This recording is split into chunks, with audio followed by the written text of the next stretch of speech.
But if you were like like IU level of fame. Oh, okay. I was like, where are we going with what kind of are Like you? you're a really popular singer, you're a celebrity, everybody loves you, you're the nation's sister, you're tagged to have, but whatever. And someone was like, hey, we're making a show. We want you to act on it, but you can decide what it is, like what genre or whatever. What would you pick? I think just based off of my skills, I think I'd have to choose drama.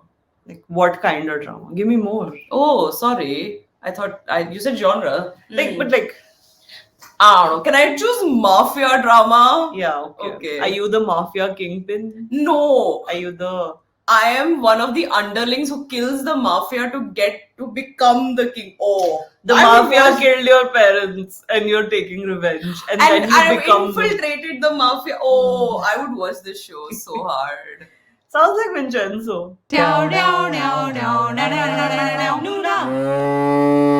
Hi, we are NoonaTalk. I'm Zara. And I'm Sophia, and today we are watching Hotel del Luna. But before that, we are NoonaTalk. We are a podcast where we talk about K-pop, K-drama, K-culture, K-beauty, K-food, K-everything, especially if you're a Desi stan. But it's okay if you're not, we welcome you too. We are podcasting and showing our beautiful faces on YouTube, where you can subscribe and you can like this video. And you can also listen to the audio version of our podcast on Amazon Podcast, Apple Podcasts, Spotify, Google Podcasts, wherever you find podcasts. You can follow us on Instagram for fun content like dance reels and stories where we ask you deep, dark questions like who is your bias in EXO? Another one in our great series called Kdrama Kflop, where we watch the first episode of popular K-dramas and decide whether it's worth watching, so a K-drama, or whether it's not so great, a K-flop. And this week's special is Hotel del Luna, which shockingly we haven't seen. Yeah, like I've been meaning to watch it for years. In fact, I have a friend who liked that show so much, and he's not even like a legit K fan, but he just like watched K dramas. He got a tattoo about Hotel de Luna. That's intense. Oh, that's what the tree's tattoo is. I didn't know this. Yeah. Okay, crazy. So what is Hotel de Luna? Okay, let's like read a tiny synopsis. But from what I've heard, it's like IU is basically a hotel manager for a hotel for dead people. That's what I've heard. But yeah, it does seem to like whenever I see the poster or whatever, it always gives noises in the background. Like mysterious vibes. Yeah. Okay, so where IU is the CEO of Hotel de Luna, the hotel is situated in downtown Seoul and has an old appearance. She made a big error many years ago, and because of that, she's been stuck at Hotel de Luna. She is beautiful, but she's fickle, suspicious, and greedy. Okay. And she's that's weird. That tells me nothing about anything. anything. Yeah. Okay, I think we just have to watch this show because clearly nobody on the internet can give us a synopsis of what it's about. But let's get into it. We'll watch it and get back to you. And now we know what it was about. Do we? Yeah. Because I don't understand. It's basically Rumpelstiltskin. No, okay. The child taking thing is Rumpelstiltskin. Yeah, it's like an evil magical creature who promises you something in exchange for your child. But that's not the main. Okay, wait. Okay, let's start from the beginning. Okay. What is your character name? We meet IU. We meet IU. Who cares what her character name is? It's IU. We meet IU, and she's in some historical K-drama at this point, running away from the evil people. And then she meets like a chatty lady, and she's like, "Where is the hotel?" And chatty lady is like, "Chatter, chatter," and IU is like, "Where is the hotel? Or I'll kill you." And then or I'll kill myself. Yeah. She's like Joby. But death is the only option. Yeah. And then it gets confusing, and maybe she's dead, maybe she's not dead, and then she's killed people. Basically, she becomes the manager of this mysterious hotel. Is she the manager or is she the owner? Owner, CEO or whatever. CEO. Okay. Owner. Yeah. She's the main head of the hotel. And the hotel houses dead people. Yeah, so what it felt like to me was that the hotel was like this limbo space between death and afterlife. Hotel Lotus. In Percy Jackson? Oh, Lotus Hotel. no. Lotus Hotel is where you just get stuck Hmm. forever. Like, And she's stuck forever. only she is, but Hmm. everybody else can come and go. Inspired. Yeah, so she's there and she gets to meet all the people and send them on to their afterlife. Oh, does she send them on to their afterlife? Yeah, that's what she did with that detective lady also, right? She was like, oh, you were a good person in your life, so you'll go to the afterlife in a limo. Oh. Remember that, kids. Yeah, you want to go to afterlife in a limo? Be good. But yeah, so basically she's managing and she does seem to be fickle. That came through. Moody is the word. Yeah, yeah. she's moody, and there's a staff, but like it was giving very Hotel Transylvania. Oh, It was really? giving To me me, it was very giving, Hotel giving Transylvania. Grand Budapest Hotel. Oh, But to me it was giving such Hotel Transylvania vibes because of the like magical realism yeah, of it. yeah. She encounters this guy who's accidentally wandered into the hotel one night. Who's like he fell off a building, or he? Yeah, he fell down a flight of stairs, so he's dying. He's not dead. So she's like, okay, well then I'm gonna kill you. But he's like, please don't. And she's like, okay, I won't, but only if you promise me your son in 25 years, in 20 years from now. Which honestly, like, have you been around children? Why do you want another one? Because she By wants that time he'll be an adult. yeah, that's why. And she funds everything. She gives them the money to like She sends raise him the child. flowers every birthday. Yeah, to remind him that hey, you're back. You're gonna come back to me. Mm. And then finally, I think the son goes to Singapore or something for a year, and No, he runs away. Like he's been jumping country to country also. Yeah. So after 20 years, he after the 21st year, he comes back to Korea, and I'm like, why did you come back? But anyway, he's back, and so is IU, and she's like, now you're mine. Yeah. And then they spend some time together where somebody stabs IU, and then he's like, oh, I must save you. And then she's like, oh, psych, I can't die, but now you're mine. Yeah. And that's why we kind of end it at. And she also gives him the ability to see the dead people around him, which is not a blessing. Yeah. Let's get into pros and cons. Pro, I think it was a very interesting plot, a very intriguing like idea of I like the character IU, who is like fickle. Like you don't understand her motivations, but she's like a regular mysterious creature where she's not evil, but she's not good. She's like somewhere in the middle and like Joman karta hai, karti hai types. And the entire vibe, I enjoyed the vibe. It was very different. I don't think I've watched K-dramas like this. For me, it was the way that they set up the mystery, like the whole thing of what is this thing that IU did, like that caused the deaths, and why was she carting them around? Why was she looking for the hotel? Is she dead? Is she alive? What happens to her? I think there's a lot of these questions that they sort of set up. And what is Hotel Del Luna? I mean, I think this is just in how did it come up? Yeah. And where does it go? Yeah, and what is the objective it serves, Cotton Eye Joe?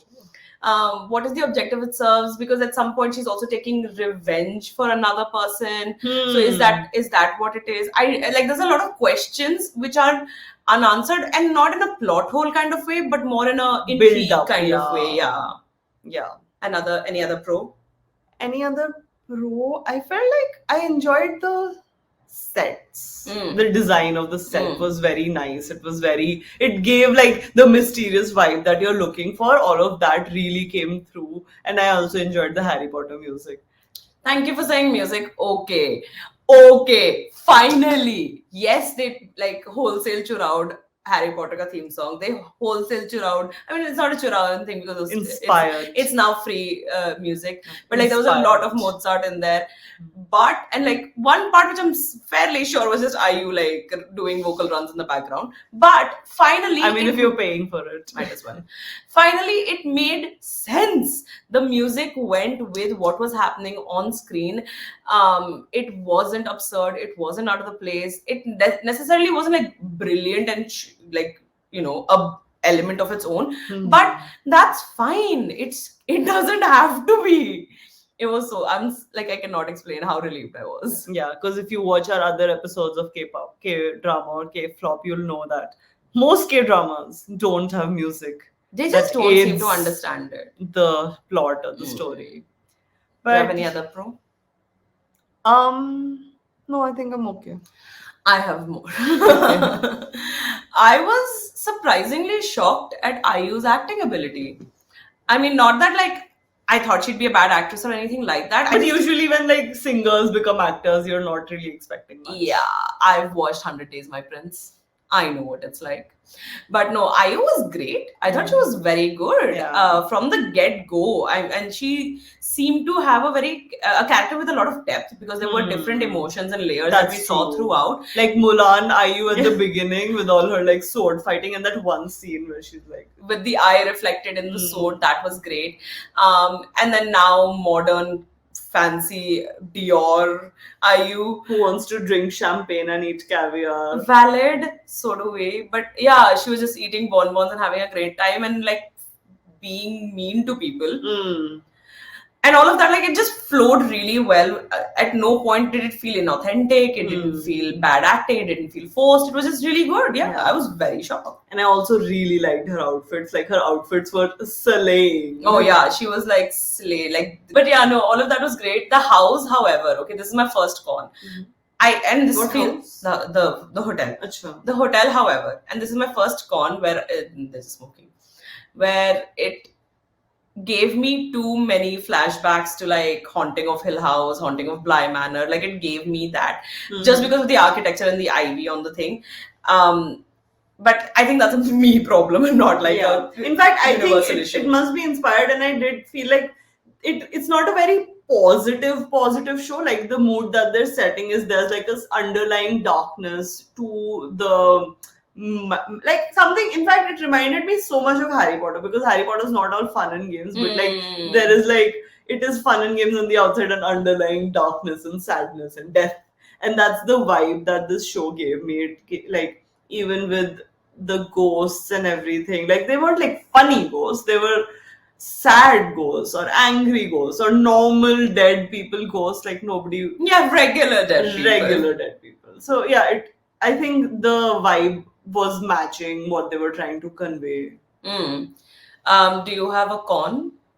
But I feel like a con that I do have, I don't know how to explain it, but just by watching this, the first episode, it didn't get me invested in any of the characters. Like, I wasn't here to, and maybe that's just me, because I do know they were setting up to get you invested into the lead kid who grew up and became like whatever, is going to become her employee. But nothing about the first episode made me invested to find out or root for either Ayu or the other guy. That was a con. A con for me, like, while the writing seemed okay, like I didn't think it was bad or anything like that. I think there were good elements to it. There were some things that like stood out to me, which I was just like, why? One of which was that even though this guy was sold to Ayu's character, and he spent all of this time escaping, why was he still working in hotels? Like, wouldn't you then like go become a coal miner or something and hide in the caves of like Myanmar, searching for emerald, so that like you can't get found? Hotel में काम करोगे, वापस आओगे Korea में, hotel में काम करोगे and बोलोगे, how did this hotelier person find me? Like, I mean, of course he's gonna find you, bro. And second of all, I am very scared. Okay, this is. I'm very scared that how I use like life is going to get sorted is through pyar. Yeah, it is a romantic comedy. I know, but like I don't want like it could be that the resolution is just there is love and she also heals herself in the meanwhile. Okay. But I feel like what's going to happen is that Sache pyar se she'll die. She will die and they will whatever, or maybe she'll get also turned into a human and now gets to live out her life with this guy. Who knows? But like I just feel like that's like that. No, that's not a con. That's like something you think will happen. Yeah, but like it. And if it does, then it's a con. It's a future con. Yeah. Possible con. One of my cons was that like, okay, with magical realism, there has to be some level of laws and rules that abide that universe together. Like, there has to be something that is a thing. No. Yeah. That's the whole point of magical realism. Anything goes. Anything goes is fine, but within that anything goes also it has to be like, how is this happening and how is that happening? I mean, yeah, everything won't be explained in the first episode. I feel like there were just too many things going on. Like the fact that she had the thing in the subway where she was alone in the subway, that's fine. But then what, like, can she control inanimate objects Yeah, with clearly, because the thing she then why did shot she that guy shoot the gun for the guy? for because वो bullet जाना था ना. Why couldn't she just have thrown For drama. Oh. Did you see her walking with the bullet behind her? Like the gun? Yeah. Yeah, she looked like such a baddie. She did look like a baddie. All of that was good. I just feel like I need more in terms of like the rules of the universe. I feel like I don't really care because a lot of magical realism is also just things just happen and yeah. Okay, so age-old question: K-drama or K-flop? Okay, I'll give you a controversial opinion. If someone asks me, I would recommend it. So in Okay. that sense, it's a K-drama. Okay. But I don't think I'll personally actually go back to watch it. Like immediately, I wouldn't. Maybe at some point, if I have nothing to watch, and I'm like, maybe I'll check this out. Also, because it's just 16 episodes. But it's a K-drama mid for me, where I wouldn't really watch it, but I would recommend someone to check it out because I think it is like unique.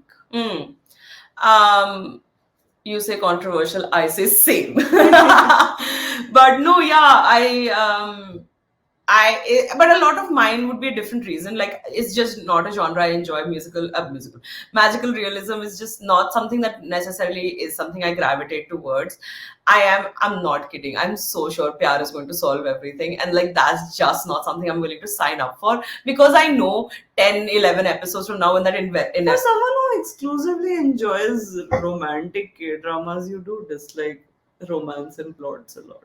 No, but I feel like when it's a romance, like I need something, there has to be something. Like, no, I'll tell you what, I'm fine with the romance. I don't want that to be the solution to everything. That cannot be the अब प्यार हो गया तो अब मैं मर भी जाऊंगी ठीक हो जाएगा whatever, like that cannot be the thing. Like, fall in love, but then like have other things. That cannot be the plot. Like, love cannot be the plot. Yeah, because I'm very sure 12, 13 episodes down the line, this is going to happen. And then at that point, I will get so angry because I'll be like, itna time मैंने invest करा, मैंने देखा and तुम लोग ने प्यार से ही सब कुछ solve करा is a no for me. So again, I'm in the same boat where if somebody was to ask, I really don't have much bad to say about the show. It wasn't bad, but it just didn't grab me. Yeah, and I think that's just this was a personal opinion thing, not a overall, it won't grab you either. But like, if these are emotions you feel, then you might also not be grabbed. Gripped. But yeah, do you like Hotel Del Luna? Let us know in the comments below if you've watched it, enjoyed it, and if you haven't enjoyed it, and let me know if my suspicions are correct. We will be back next week with a brand new episode. In the meanwhile, there are a lot of things that we do tend to react to. So if there's anything that you want us to react to, let us know in the comments below or send us a DM on Instagram at NoonaTalk, exactly like it sounds. There'll be so much more K-pop, so much more K-food coming your way soon. I was Zara. And I was Sophia. Bye. 장성아.